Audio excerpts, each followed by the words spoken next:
හැමෝම හුළඟටත් බයයි. ඔයා කුණාටුවක් ආවත් බය වෙන්න එපා. එච්චරයි. ගැන කතා කරනවා මේ රොනාල්ඩෝයි ඇන්ඩ්‍රු ටේටුයි ඩිසිප්ලින් එක ගැන කතා කරන වීඩියෝ එකේදී. දැන් ඒකේ ඩිසිප්ලින් එකේ කතා කරන්නේ මොකද්ද? ඔයාට දැන් මේ දෙන්නම කියන එක කතන්දරයක් තියෙනවා. දෙන්නම කියන කතන්දරයක්. මේ රොනාල්ඩෝ කියනවා ඔයාට ඕනම කෙනකින් ඇහුවොත් ඔයාට ක්‍රිස්ටියානෝ රොනාල්ඩෝ වෙන්න ඕනද කියලා හැමෝම කැමතියි. ඔව් ක්‍රිස්ටියානෝ රොනාල්ඩෝ වෙන්න ඕන කෙනෙක් කැමතියිනේ. ඕන කෙනෙක් ඒකට කැමතියි. හැබැයි මං ඔයාට හරියටම ප්ලෑන් එකක් දීලා කරන්න ඕන වැඩ ටිකක් දීලා ඔක්කොම ටික කරන්න කිව්වොත් එහෙම ඕන කෙනෙක් ටික දවසයි කරන්නේ. කට්ටිය මැද්දෙන් හැරලා යනවා. මොකද මේ අමාරුයි.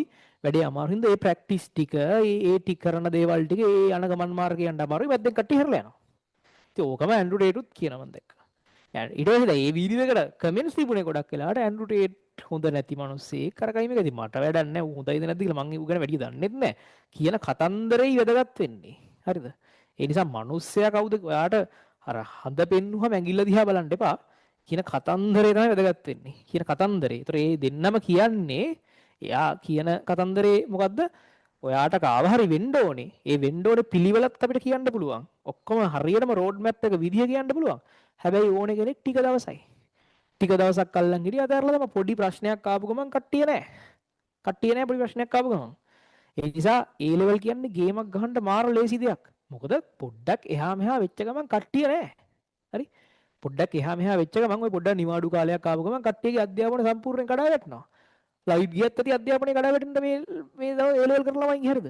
පොඩි හයියෙන් හුලඟක් හැමුවත් අධ්‍යාපනය කඩා වැටෙනවා. හදිසියෙන් හයියෙන් දොර වැහුවත් අධ්‍යාපනය කඩා වැටෙනවා. ඒ නිසා හැමෝම කඩා වැටෙනවටක් ගාලා. ඒ නිසා ඔයාට පුළුවන් නම් පොඩ්ඩක් කඩා වැටෙන්නේ නැතුව ඉන්න. සමහර ළමයි ඉන්න හෙම්බිරිස්සාවක් හැදුනත් අධ්‍යාපනය කඩා වැටෙනවා සම්පූර්ණයෙන්.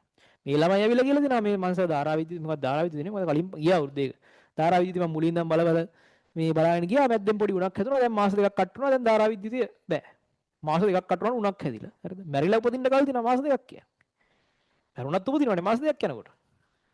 ඒ නිසා මේ අර මේක අර හැමෝටම මේක කරන්න ඕනේ. හැමෝටම එකම තත්ත්ව තියෙනවා. හැබැයි මේක අල්ලගෙන ඉන්න පුළුවන් කට්ටක් කන්න පුළුවන් මේකට පොඩි මේ උත්සාහයක් දරන්න පුළුවන් කට්ටිය ඉන්න පොඩ්ඩයි. රැයට බඩගිනි වෙච්ච ගමන් භාගයක් ඉවරයි. හරිද? දැන් මේ ප්‍රැක්ටිකල්ස් ටික උනත් අහගෙන ඉන්නකොට අම්මා කණ්ඩ කතා කරපුවම කට්ටිය යනවා. එච්චරයි. ආයි දොස්තරලා ඉජිරෝ වෙන එක පස්සේ කලින් කාලා ඉන්න ඕනේ. හරිද? ඒ නිසා මේ